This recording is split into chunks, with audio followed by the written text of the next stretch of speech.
à toutes et à tous et bienvenue dans ce nouveau numéro de Qu'est-ce qu'on regarde ce soir? Et ce soir, on va regarder la série Le garçon d'à côté, ou tout en japonais Tonali no Kaibutsuken, qui veut dire la traduction littérale, c'est ce monstre qui vit à mes côtés, hein, enfin qui est à côté de moi, en grosso modo.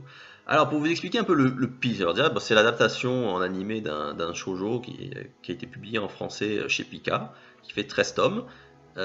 Donc l'histoire, la jeune fille qui est ici, c'est Shizuku. C'est une première de la classe qui est concentrée que sur ses études, qui pense qu'à ça. Et donc quand la série commence, elle est rentrée au lycée.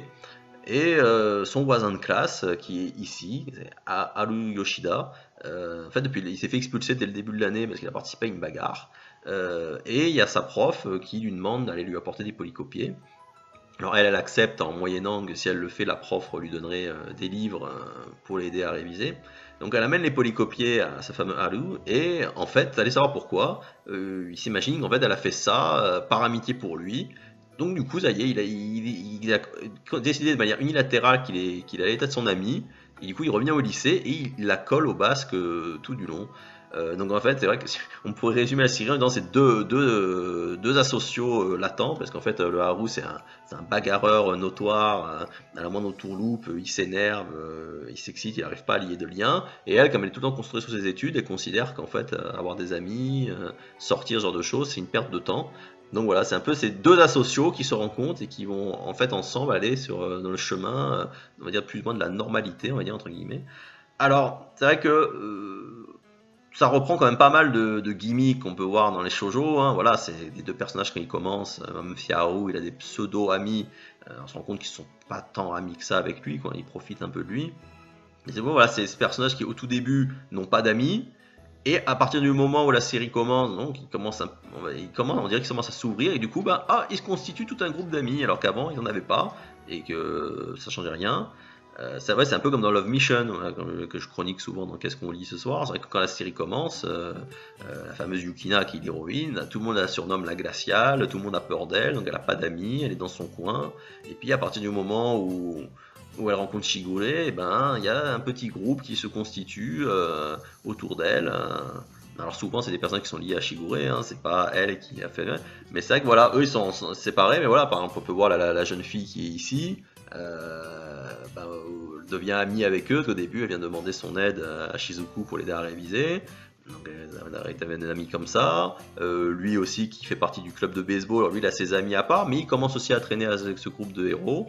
Et voilà, toute une galerie de personnages qui vient. Alors, c'est un gimmick classique, mais par contre, c'est ça qui est sympa, c'est que la plupart des personnages, ils ont tous une personnalité et une intrigue qui tourne autour d'eux, qui est assez sympathique. Donc ça qui est toujours sympa dans ce genre de série, c'est d'avoir un cast de persos secondaires attachants. Et c'est vrai que voilà, la série elle fait 13 épisodes. J'ai pris beaucoup de plaisir à la voir. Je l'ai mangé en un week-end. J'étais dedans, c'était sympathique. Il y a des moments qui sont rigolos.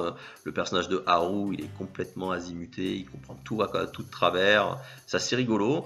Alors par contre, ce qui est dommage, c'est que bon, les personnages, justement, c'est un petit peu des je t'aime moi non plus, quoi. C'est un coup, il y en a un qui déclare sa femme, mais l'autre dit ah mais non, mais moi je t'aime pas encore. Après, c'est l'autre qui l'aime, mais c'est le deuxième qui a changé d'avis. Enfin, c'est un petit peu bizarre.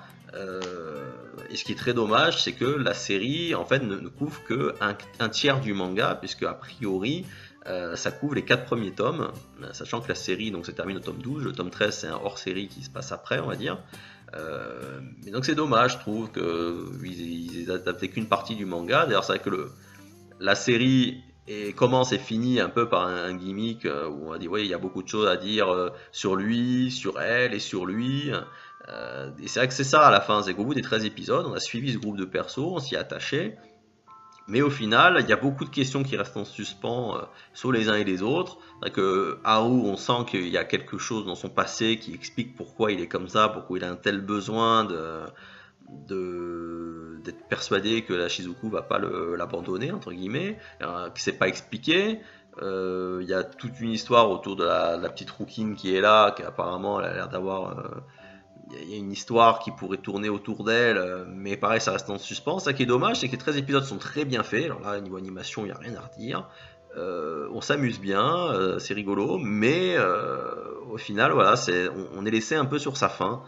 Alors c'est vrai que je me tâte à acheter le manga pour lire la suite, parce que c'est vrai que j'ai bien aimé, mais de là à vouloir en savoir plus sur ces persos, je sais pas trop. Ce serait une réflexion que j'aurai avec moi-même. Et d'abord, je pense que je vais peut-être rattraper le retard que j'ai dans déjà mes séries en cours, donc commencer une autre, même si la série est terminée en France, donc ce serait pas une nouvelle série, ce serait plutôt une remise à niveau. Mais sinon, voilà, la série en elle-même, ça a été agréable. Franchement, ça, je l'ai acheté. C'est encore une de ces séries. C'est un peu comme Another. C'est une de ces séries que j'ai acheté tout à fait par hasard. Voilà, c'est ce que l'éditeur, bon, qu'il a sorti en Blu-ray, vous le connaissez, c'est pas écrit dessus. À la base, c'est Black Box, mais ça, c'est la fameuse édition Saphir qui est distribuée par l'ex Déclic Images. Et voilà, c'est sûr que c'était dans une convention, parce que quand ils ont des stands à chaque fois, c'est deux coffrets DVD Blu-ray achetés, un offert. Et je pense qu'il me semble que je l'ai pris en troisième, parce qu'il m'en fallait une troisième. J'ai lu le pitch derrière, je trouvais ça rigolo. Au final, j'ai pas regretté, encore une fois, voilà, c'est un truc que j'ai acheté sans savoir de quoi y retourner. Ça a été un bon choix, voilà, comme Another, ça a été un bon choix. Bon, Fate Stay Night, ça n'avait pas été un bon choix. On peut pas toujours tomber bon, mais bon, ça va, voilà, 2 sur 3 que j'ai acheté sans trop savoir ce que c'était bonne surprise. Sauf que c'est une bonne moyenne, quoi. Donc voilà, donc une série fort agréable. Si vous avez l'occasion d'y jeter un œil, regardez, parce que franchement, on vous dit, des moments vraiment très très drôles et ils m'ont bien fait rire, toute cette bande de personnages. Donc la série, je l'avoue que je lui mettrais un bon 7,5, voilà. C'était vraiment agréable, oui, j'ai passé un bon week-end à regarder. J'ai regardé en 3 fois, là, une fois le samedi matin 4 épisodes, le samedi soir 5 épisodes, et le dimanche matin les 4 derniers. Et voilà, franchement, il y en aurait eu plus, je pense que j'aurais continué parce que c'était bien sympathique. Voilà, bah, écoutez, le garçon d'à côté, je vous le conseille. Voilà, merci encore à toutes et à tous d'avoir suivi cette petite vidéo. Comme d'habitude, n'hésitez pas à laisser vos commentaires sur Facebook ou sur YouTube. Et je vous dis à très bientôt pour un nouveau numéro de Qu'est-ce qu'on regarde ce soir. Il y a énormément de choses à dire, à raconter. À propos d'elle, et de lui aussi. Et puis de lui, et puis d'elle. Et aussi de lui. Enfoiré! Et puis à propos de lui. Mais pas la peine d'aller trop vite. On va commencer par le commencement.